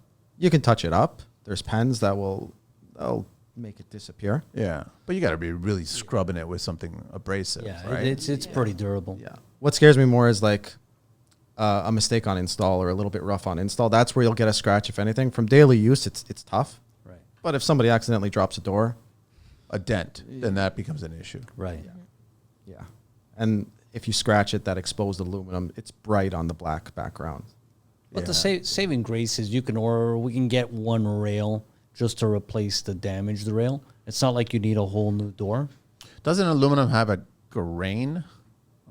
Stainless steel has a grain, Stainless steel does. Stainless. but aluminum doesn't have a grain. No, stainless steel does yeah. have a grain. The ones we're using don't. Okay, so then you can actually swap it out, no Absolutely. problem. Yeah. There's other finishes available. For the most part, we're just using the matte black aluminum. All right, guys, little OBC talk, lumber grading. What's a number 3 lumber? You guys know this? Okay. Grading, Grading. I don't believe in any of it. Because they're all... It's up to the... They all failed. No, but if you look at the veneers that are coming in today, right? Are they getting much thinner now? Oh, they're thin as... It's almost like, They're do I split- write on it or do I carve it? No, they're splitting hairs today. Wow. It's ridiculous. It's gotten a lot worse. I don't think it can get any thinner than what it is presently, but I've seen it come down a lot. And as far as the grading, depending on the grader, I've seen A face, B face, C faces. I've seen B's better than A's. Really? Yeah. But my lift will show A face. Did they make a mistake labeling the pallet? I don't think so. I think it was just a grader. So number 3, according to this, is load-bearing plank frame construction, which is roof sheathing. White or red pine. Then you have to use number 4 common for subfloors, which is all plywood, all that stuff, right? So Yeah. number 4 is common board, which is sheathing, nailing base. Number 5 is non-load-bearing plank frame. Number 2 is standard framing, right, which we're all familiar with. And I disagree with the amount of where all the lumber is being at. So number 3 is utility, which is basically all your stud framing. And number 3, again, is economy framing, which is load bearing. But it's all hockey sticks these days, right? Oh, my God. It's all bad. So Yeah. not only that there's a shortage, it's coming bad. You got to see our plywood. Bad? The import. Oh, my God. Why is there such a curve? Why is there like... I strongly believe that the plywood coming in from offshore, listen, these things have been on a boat forever. The moisture is getting into them. Yeah. So when they arrive at shipping, you unwrap it, they look beautiful. And then boing. 2 hours later, they're bananas. They're garbage. You smell the fish. Yeah. Really? Yeah. Is that bad, huh? It's bad. We don't use any of it. If it's plywood coming into Atlas, it's all domestic. You still catch warping in it. Don't get me wrong. Plywood's plywood. If you know plywood, it's going to bend, but not to the degree. Do we have the manufacturing here? Or is it still being milled, harvest here, but it's being processed down south? I think it's all being processed Okay, down south. and then it's most sent of out. it. Or overseas it's being Yeah. sent out. Yeah, I like Colombia. Yeah, Colombia is great. That's what I like. I got started with Colombia Yeah. back in the day. I would always do that. For our pre-finished, UV maple. And it doesn't smell funny when you're No, cutting it. no. When you're working with it. No. So what? You got to do edge banding if you want to get an edge on it instead of, There's MDF. boards like Dragonply. No. They won't touch my curb. Really? Yeah, it's bad. Not for veneers, not for anything. What? Dragonply. What's Dragonply? It's a manufacturer. I've never heard of it. Yeah, you don't want to hear about it. Where is they're- it they're from? import. Overseas? Solder distributes it. I don't even know this. I don't even know any of this. Yeah, It's bad? Yeah, not a fan of it. How bad is it? And they'll make anything? What, maple? They'll- The center core is like hay. Soft. so it's not even a ply. No, it's not even a ply. So They do carry a ply, but again, stay away from It's it. called Dragonply. Yes, Dragonply. Yeah. I've never even heard of this, man. they create veneers. Like when the boards come in and you look at them, they're fantastic. Put stain on them, then you'll see what the real definition. The moisture is. from the stain will just... It's horrible grain. You can't sand it out. It's bad. That's a nice shout out.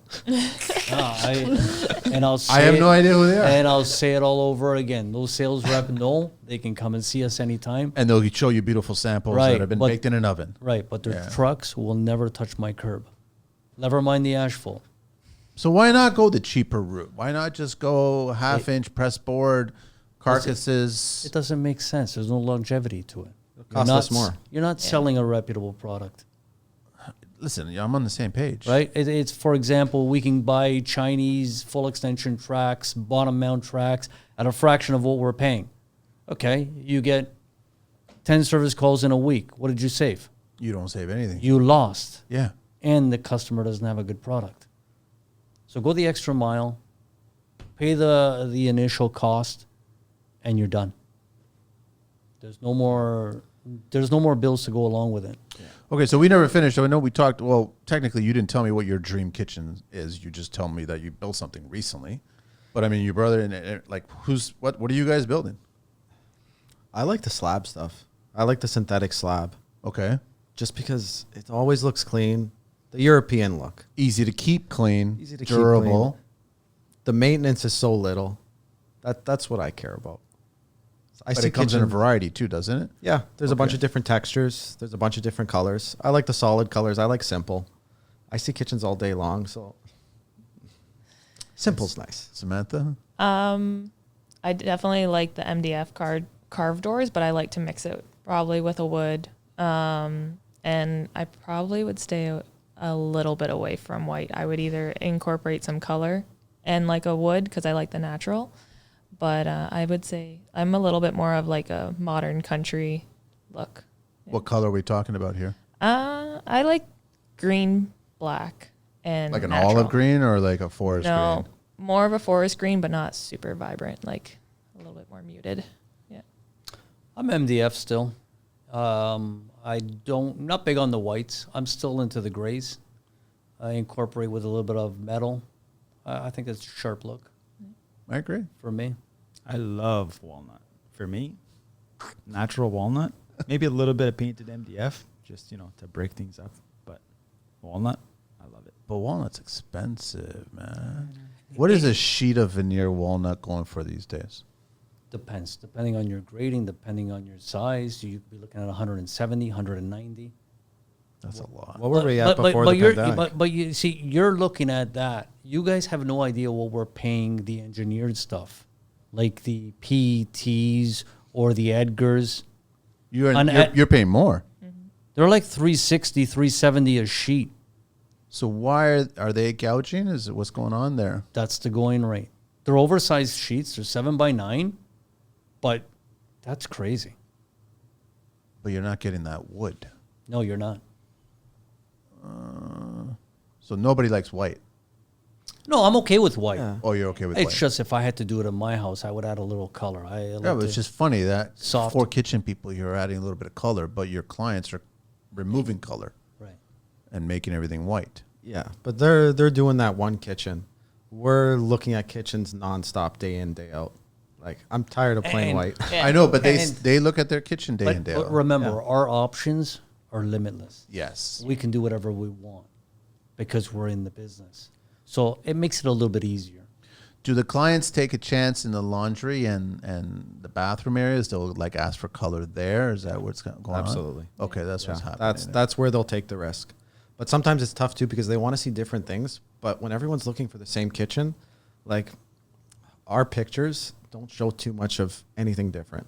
Everybody wants a white kitchen. Every white kitchen starts to look the same. So that's part of the problem too. It does. Yeah. So On the Instagram, like I try to not post every single white kitchen. I'm trying Photoshop. I wish. But like anything different and new, we're trying to like push that on our social media and show that you can do more, you can change it up. Obviously white is always going to be safe. Everyone looks at it the resale value, but it's boring. Okay, the cabinets for the bath areas, are they built differently for moisture, or are they built the exact same way? they're built the same. And they're Same. still gonna, like, everything's fine, because when you guys are painting them, everything's gonna be sealed, and that's what people have a problem. I'm like, it's a cabinet, it's not submerged in water. Yeah. Water may splash on it, and you wipe it clean, and that's Correct. it. It's as simple as that. I think the idea of MDF scares people. Oh yeah. In a bathroom, Everywhere. Yeah. but the amount of water or broken eggs or washing vegetables, like all these things that are happening in a kitchen, what about that? And it's durable and it's lasting. That's what we have to educate our clients on, because a lot of them they think MDF and they think, oh no, it's gonna swell, and I'm like, Yeah. no, like we treat the product so that it won't. Oh, obviously, if you have a flood, it's gonna swell. That's different. That's Submerged, Different. It's yeah. submerged. But if you splash water on it and it gets wiped off even in an hour, you're not gonna have any issues. And plus, our paint product is fantastic. Right. What are you guys doing for paint? Can you share that or what? Yeah, I got no problems. We're using all Chemcraft products. Okay. It's all solvent based. I'm not a firm believer of water based just yet. Oh, I agree. As long as you have the right facility for it. Absolutely, we And do. you're not doing it in your backyard No, and no, no, spraying no. it while Billy's No. playing with the kids. You know, No. We're in fully enclosed Yeah, of spray course. booths, fresh air Yes. makeup units. We've got it all. I'm a big believer of Chemcraft. I've been using it for many years. I still believe they're the best. It's a two-parter, right? Correct. Yeah, yeah. So Yeah. the lacquer, it's like it's rock solid when it's Yeah. finished, right? Yeah. No, I believe it. It's as durable as hell. Yeah. Yeah. I'm a big fan of it. We're experimenting with water base as well. We've got companies coming in. I'm not there yet. I don't think it's there. I don't either, Ever but will be there. a lot of people argue with me on that, and that's an argument I'm up for. Do you get clients who are coming in and talking about off-gassing and in the kitchen and in the house? Or They will hear more of that. Frankie and Sam will hear. Occasionally. Yeah. But the problem is it's most of the times, they're sitting in the shop for a little bit Yeah. anyway, so they're off they're gassing. not right from the booth right to the house. Right. Yeah.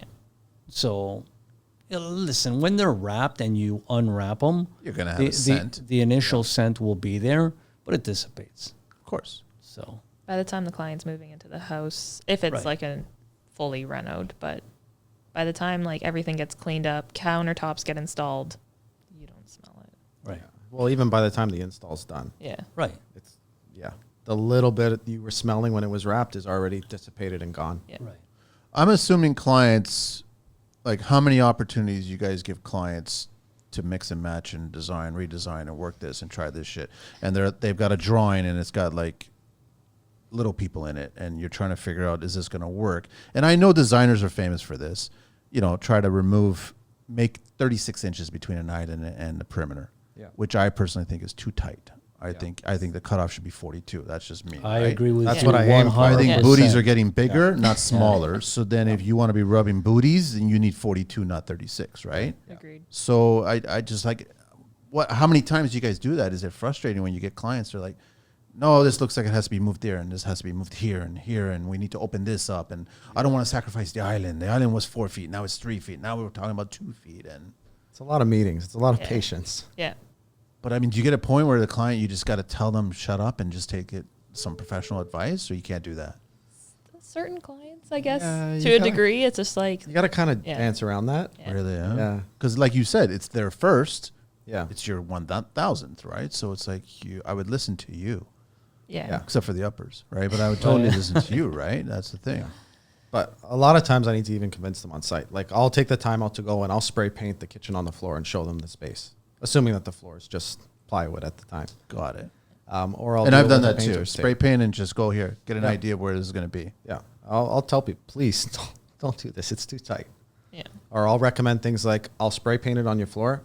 Some of your boxes from moving, set them up at the borders. I want you to see the space in 3D Yeah. because 2D Right. doesn't do justice. I've even done sheet of plywood and just put 2x4s for legs and parked it right there. Yeah. So now you got a very good idea where everything's going to be at. It's a completely different feel It than is just seeing it than on the seeing floor. a drawing. Yeah.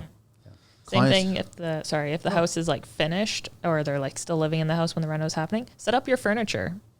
Put your furniture in one space, measure out the 36 inches and try and move past each other like one's washing dishes and one's cooking right now. So, It's a kitchen's always a 2-person minimum use of space. yeah. So it has to be designed for a 2-person. It can't be designed for a single person, right? Mm-hmm. That's my mentality of looking Yeah. at kitchens, right? And 36 is tight. It's the It's minimum. too tight.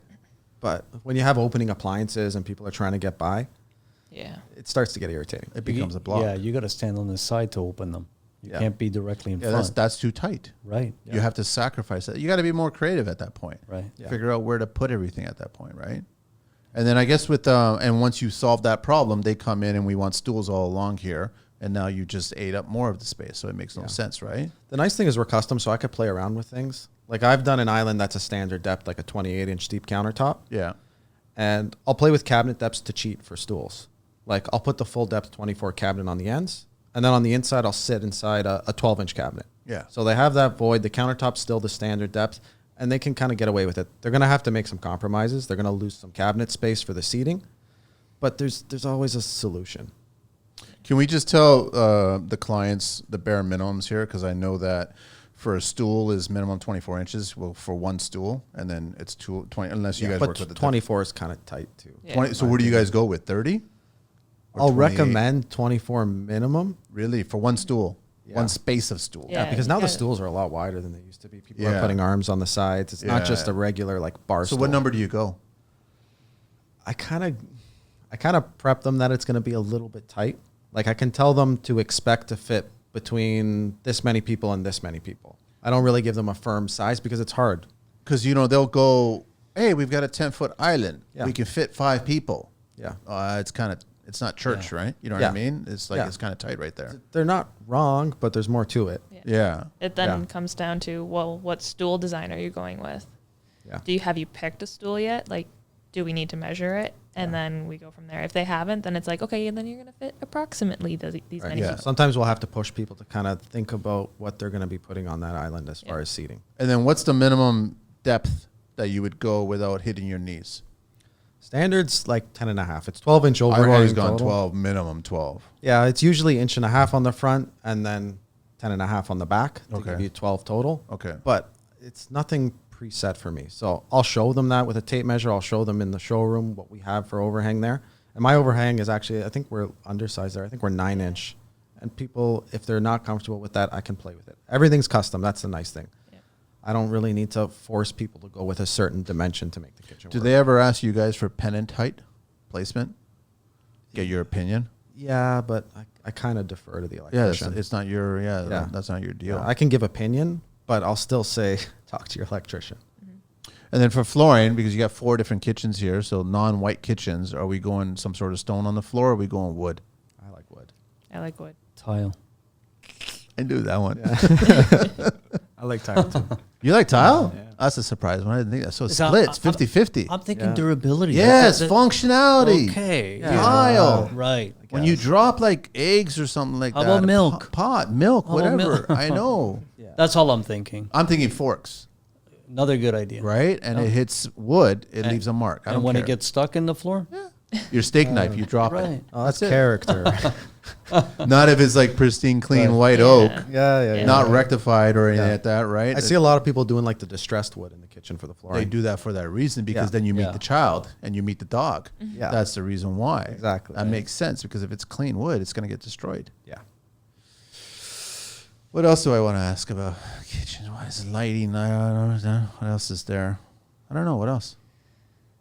We're an open book. Yeah. I know. I'm just trying to think of what I have yet to meet a client that I agreed with on their kitchen design. Yeah. I believe that. That's daily. Yeah, we Yeah. get some like clients where they come in and they're really This is easygoing. it. This is. Or we Oh. come in and they want exact. Oh, and you get clients that are just so easygoing to come in and just trust you, and you guys here deliver me a brand new. Sometimes style. design phase is nice and short, super easy. They know what they want, and they allow us to design the way we see the space will work best. They tweak it here and there, but design phase is like super quick. And then we have some that just drags on long. Yeah. Because they're not sure. They're not sure. Send me another sample. Not sure. Oh, not yeah. sure. A lot of times when people come in, we kind of start with trust because we don't do any advertising. It's all referrals. Yeah. So a lot of times I've done work for someone in their family or one of their close friends. So they've even seen my work in somebody's home, which is different than a showroom It is Right. because a showroom because is it's been used. right. And it's Right. completely controlled. Like my Yes. showroom, I can take a month to install a kitchen absolutely perfect. But on site, it's different. Yeah. So if they see it on site and they're happy with the work, already there's some trust. In most cases, people speak highly of us. It's rare that we get complaints. There's always some small deficiencies, but we're on always them. on top of it. I guess through all the years, have you guys ever had a client that just came back, left all the carcasses, and just changed the faces? Has that ever come up, or at that point you're removing the whole kitchen, starting all over We again? don't really get involved with that. It's more of a No, your kitchen. It would be your kitchen that you would have built back then, and then they want to change the face. We haven't had that request. If it was our kitchen, I think we would do it. I think like any of the older ones, I think The pads. recently someone came in and we resprayed the doors for them. So But they were that's- our doors. Yeah, that kind of Yeah. makes sense, right? Yes. Because it's not falling apart if you built Yeah. the carcass a certain way. Right. Yeah. Well, But- it depends on what era Atlas the kitchen came from too. Yeah. Like if it's back from frame built, good luck. That's a mess. No, that's a different story. But Yeah. I guess it's also people have this mindset when they redo a kitchen, they don't want to half-ass it. They just want to gut the whole thing. Yeah. Because we're going to be rewiring things. We're going to be adding new technology. We're going to be doing a bunch of stuff. We're going to reconfigure. So there's no point in saving it. Yeah. Right. And all the money's in the finishing anyway. The rest is just Yeah. boxes. So you're not saving much unless your granite countertop was stupid money and you don't want to lose that, the backsplash, or I guess the mess of going through the full gut and everything. But it's rare that we touch anything like that. It's rare that we get requests too. Yeah. And normally it takes how long to install your kitchen, an average kitchen? I know that's a difficult question because Yeah, depending on the size, but on average, 2 to 5 days. Yeah. really not that long, eh? Yeah. Well, that makes sense because you're supposed to take Depends. your time. We've been in houses for weeks. Yeah. But that's But like, it's- yeah. It's a monster kitchen. It's a monster. A lot of details. Yeah. Are you guys fans of integrated panels for your dishwasher, your fridge, your freezer? I like it. It looks so nice. Yeah. It just always seems like a headache. But yeah. Why? We don't install the panels. We supply them. And But then you if could it- install it based but on if the it- specs from the appliance. Yeah. Correct. So they'll use an appliance installer, and there always seems to be Oh, there's a headache. always a problem. Always. Even if the panels are made to spec, there's Always a a problem. problem. Yeah. And then it's a matter of who's pointing fingers at who. It's always our problem. It Right. It's wasn't always the kitchen guy. fabricated properly, so it doesn't match. Even though it was like, Right. don't they have a file? Yeah. Yeah, that's what I thought. They have Yeah. a file. They give it to you, and you actually cut the file. Right. Yeah. So then, how is it finger But- pointing back at us? Well, I But hear a the- lot of warped doors. See, Yeah. the problem is you've been on both sides, so Yeah. you know where we're coming from. But when you're talking to other people who haven't been on both sides, They just point, it's the easiest way. and it's usually the appliance guy is never there. Right. So Or, then- or never wrong. They point, right? So yeah. Talking about a company that starts with M? Like, I don't know what you're talking about. But they're nice, and I guess one of the things I heard from a client was like, "Well, how do I know which panel's a fridge and which panel's a freezer?" Well, I'm never gonna get lost on an island with you. Like, I don't understand that. I do not know where the fridge is and the freezer. It's kind of evident. The Yeah. sink, Yeah. Open them both at the same time. Yeah. 50-50 chance. right? Most people, when they go to a fridge and it's double door, Yeah. they're opening both to look in both sides, even if they only need one side. We did a kitchen, and it was like almost a disappointment that it was an oversight from the client. It wasn't from us. He did no handles, no knobs, no nothing, right? It was one of those kinds of kitchens, right? And then came the fridge panel. Fridge and freezer side by side. Yeah. And you can't do that with that because of the suction of the appliances. So then it became a whole conversation about what kind of handles we have to put on this thing. Yeah. That's a tough situation. And it killed it. It killed the whole design because he had this idea of where he wanted to just be clean throughout Clean. the whole thing. Yeah. And now I'm like, at least you know where the fridge and freezer is. He didn't like that comment. I had to walk away. But it's true. It's just how it is. You gotta. It's funny how there's so many details attached to it, and if you're not paying attention, you know, the light will go yellow, and all of a sudden you can't cross the street, right? So you got to totally pay attention to what's going on. Yeah, it's tough with the appliances too because they're all different. Yeah. Like even how some of the manuals present the information, it's not always clear.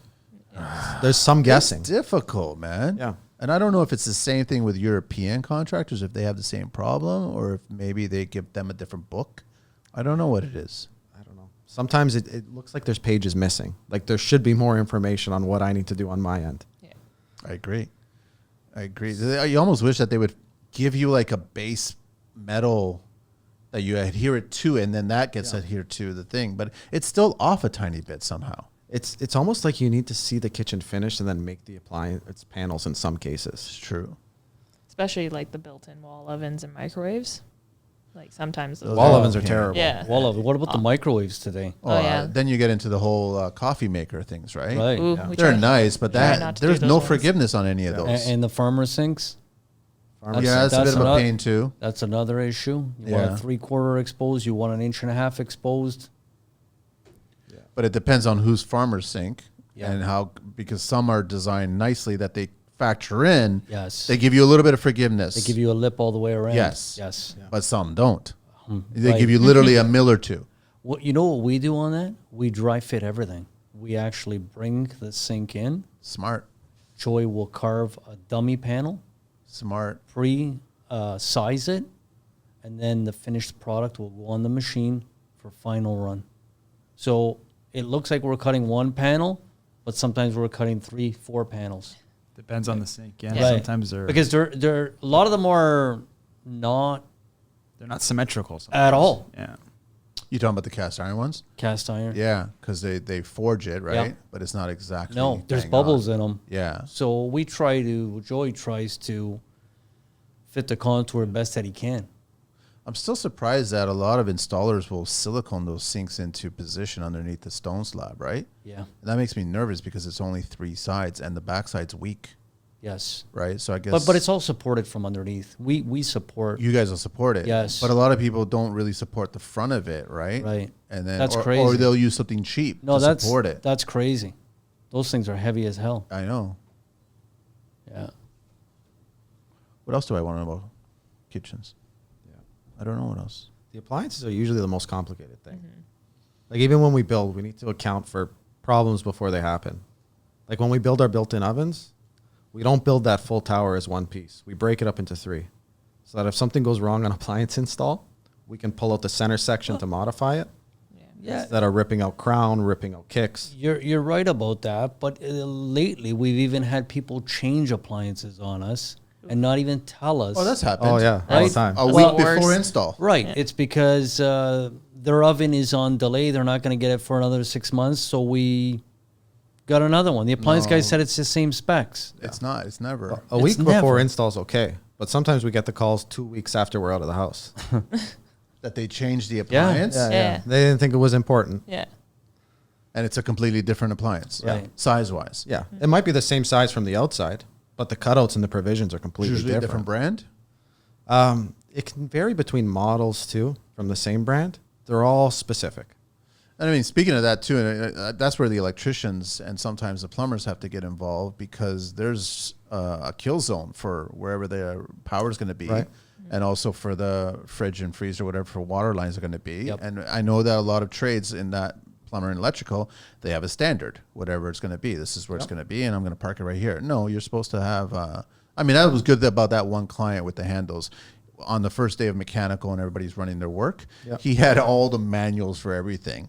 Yeah, And that's then awesome. and he had copies, right? Yeah. So everyone take your manual and then know exactly where the sources are for everything. Right. And I was like, okay, that's kind of clever. I like that one. Yeah. So Yeah, stuff will get missed regardless. for sure. Yeah. But it's nice to be on sites where all the trades are in contact. Like with a lot of my contractors, I know a good amount of the trades personally. So if the electrician's on site and he has a question, he can call me directly, which makes things a lot easier. 100%. Yeah. A lot of times, even if I'm in the area and I'm driving by a site, I may have nothing to do there, but I'll stop and I'll take a walk, see if I see anything. It takes 5 minutes, but if I find something, it saves me a big headache on install day. I want to ask all four of you guys, what's the kitchen construction bone to pick? What's the one thing you dislike? Rush. Yeah. It can never be fast enough, eh? No. Can't be. It can't be. We're always behind schedule. Not on so much on our delivery time. I'm talking internal. Oh. It's a rush every day, every day. I wish that would go away. Is the shop going 24/7? No, No. Can't, right? no. People have lives. Right. Right, yeah. Joey? What's your bone to pick in the kitchen industry? I would have to say it's the same. Rush? Yeah. The 'Cause band? I feel the pressure just like Tony See, does. we work side by side, Yeah. so his pain is my pain, Mm. and that's what we complain about probably 95% of the times. Yeah. I feel like when you rush, things take longer anyway because that's when the mistakes happen. And then you got to redo it. Yeah. Right. It's not worth it. No, Take your time, you learn. that's true. Yeah. You can learn, right? You guys, same thing? Yeah, I feel for them too because the complaints come to me first. I get the stress, and then it all rolls downhill. Yeah. And then there's days when everybody's in a bad mood. It happens. It happens. It's construction, man. Yeah, It's just how it is, right? But a little bit of stress is good. And then sites are not ready and whatever. And they say it's ready, but Yeah. it's not Oh, we ready. get a lot of that. We get a big push Come from on their in. end. Come on in. Yeah, we're ready. We're ready. We're ready. And then Yeah, you call, tapers, they're still muddy. you nah? call for an install date. Oh no, we still need 2 weeks.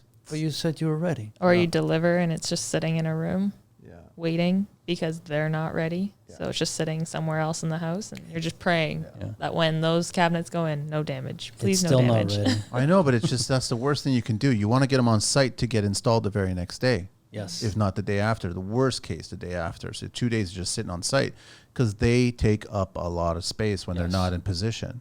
Absolutely. Well, So- we'll take up a main floor. I know. Yeah. I know. So So your bone, your I mean, my thing is just I don't like when clients like, well, what would you pick? And I'm like, it's not my kitchen. I can't tell you what to pick. I can offer you ideas, but at the end of the day, it's your kitchen. You got to pick what you want.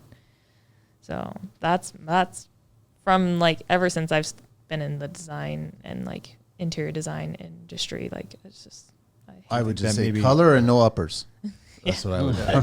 It's tough because sometimes people aren't even asking for your opinion. They want to hear their opinion in your voice. Reverse. absolutely. I know. Yeah. Love those.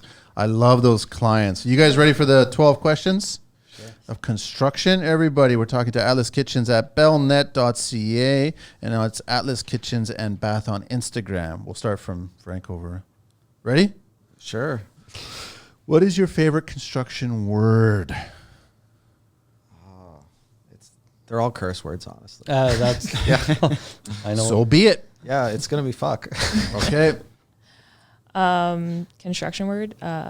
It's perfect. That would just be mine. It's perfect. I love How it. often does Yeah. that happen? Just occasionally. Every time I see a unicorn. 100% fuck. Joey. I don't know. I think my favorite construction or my worst. Sorry, what's the question? Favorite. What's your favorite Favorite, yeah. construction My word? favorite has to be epoxy because I know when epoxy comes, that's gonna slow me down. Least favorite construction word. It's gonna be rush. A lot of that's where our stress comes from. That's why fuck is also my favorite. It helps with the stress. Rush, fuck. Yeah. Back order or delays. Again, I'm with Frankie on this rush. Rush. Yep. Yeah, Rush. It's a common one. 3 rushes. That's where the stress And a comes back from. order. What turns you on in construction, guys? Honestly, I like new ideas. I like being challenged with something I don't know how to do because it'll make me grow. It'll make me a little bit better. Yep. It's a kind of play off the new ideas, but just like new but beautiful designs. Like I just love watching my 3D drawing come to life and seeing that happen. For me, I have 2. One is machinery, shop machinery, love it, and big projects. Big grand kitchens. Yeah, Yeah. love it. I just love seeing things come to life on the machine, right? So Sam will put something together. She'll come up with this nice door design or whatever. And when it comes out, and I come to the office so excited and showing everybody. That's the best part. Yeah. What turns you off in construction? Rush. Russian clients. I don't know. Sometimes you'll have bad days with trades. Sometimes it's other people's attitude. It's the biggest turnoff. So with everything going on, if you run into somebody who doesn't want to bend and work with you, I've done it this way. that's the hardest. So stuff. many times. Those are the tough days. Yeah. Boring designs. I really just, when it's boring, I was just like, I don't really want to work on this one today. I want to work on that one. 'cause Like an it's- L with a peninsula? Yeah, white shaker, white shaker. Boring. Mine's is certain employees. Certain employees. Not all. I'm not categorizing them all. Certain ones, yeah, are difficult. Yeah, that's a good one. Yeah, You agree with that one? I agree with that one. All right. What is your favorite curse word? Go to F. All right. Yeah, it's either the F-bomb or shit. Ditto. Yeah. Same. Favorite vehicle in the world, guys? Anything in the world? I like Jeeps. I got a World War II Jeep. I love it. You have a World War II Jeep? Yeah. Yeah. You maintain it? I try to. There's always a problem with it. Of course. Yeah. But it's a hobby. Yeah. That's what it is. I love it. Not practical. Honestly, just headaches. But it's fun. I'm a classic muscle car girl. I love Mustangs. Favorite year is the 69, though. I have a 66. Not the fastbacks? Fastbacks, of course. Okay. Beautiful. But I have a little 66. That's my car. But my dad has a beautiful Mustang. Black on black on black. I hate that Stunning. Ford brought back the fast black and green and made it all modernized with the new one, the new shell today. Yeah, I'm not crazy. It's not about the same thing. No. I don't care. It's a nice car. Huh? It's still a nice car. The new one? The GT500, I like it. No, I think Steve McQueen would not drive that thing. I think he would look at it and get rid of that. I don't think he would like it, but that's just me. What's yours there? Porsche GT3. Joey? So I also have it's a Vietnam era 2.5 ton truck, Whoa. 6-wheel drive. Yeah. Oh. Yeah. What's the parking lot look like? A family get together. It's a field. Yeah. What's your least favorite vehicle? I drive a Chrysler 200. It's probably it. Yeah, that's got to be it. That's like a Sebring? No, not a Sebring. It's a Yeah, It looks like big one. brother to the Neon? Is that what it is? The best way I could describe it is a piece of shit. To be honest. What's yours? Any of those like small smart car kind of Smart things. It's car. just- That car's been mentioned several times. yeah. For me, it's Chrysler as a whole. Don't The whole like- company? Yeah, I don't like them. Maybe the Viper, You don't but like that's the Corinthian leather? no. No? No? I hate to shit on Chrysler here, but yeah. Chrysler, I got a right? Ram. The Chrysler's a company car. Yeah. Wow. Wow, a lot of love from Chrysler. What construction sound or noise do you guys love? Sound or noise? CNC cutting. Yeah, honestly, Fresh I like bit. the hum. It's nice. It's nice sound. Yeah, you hear it all through the office. It's almost calming. Mine's like, so I have hobbies and build stuff too. But like countersink that screw and it's like that perfect. That Yeah. fit? Yeah, that that perfect that fit. final Dun, fit. dun, dun, and it's no good. strip, no, No rep, strip. no Oh, nothing. God. Just fit. When I perfect. hear the screw getting stripped, I'm like, Yours CNC? Yours got to be CNC. Yeah, fresh bit in the CNC. Can't beat the sound of that. Construction sound or noise do you guys hate? Jigsaw. Yeah. Yeah, drives me nuts. Compressor. Oh. yeah, the compressor, yeah, but the stripping of the screw. Stripping Oh, screw. At the end of the day, when everyone's dusting off, the blower. Oh, Yeah. that gets- yeah. And then the replenishing of the tank. Yeah. What profession, guys, other than your own, would you like to attempt one day? Honestly, I'm happy where I am. I tried with the sciences before this. I was an academic, and Yeah. it wasn't for me. No? No, where I am, I'm perfectly happy. It's a nice mix between being on sites and talking to people. I'm a people person. I like having conversation. Yep. So it's a nice mix between office and dealing with people and being on site with rough construction workers. I love my animals. I have lots of pets, but it would definitely be something in that field, but not vet. Not a None of vet. that. I can't do the needles and stuff like that, but I Just love rescue? my pets. No, No. rescue's a whole other That's a whole other world. animal too, but like maybe animal therapy, like the actual like chiropractor and like massage therapy. That'd be cool. I saw that recently where a chiropractor was handling dogs and the dog Yeah. was like feeling a lot better. I got horses, so that's a common thing that we see with the horses. Awesome. Yeah. Probably have to be real estate. Yeah. Yeah. Agent? Yeah.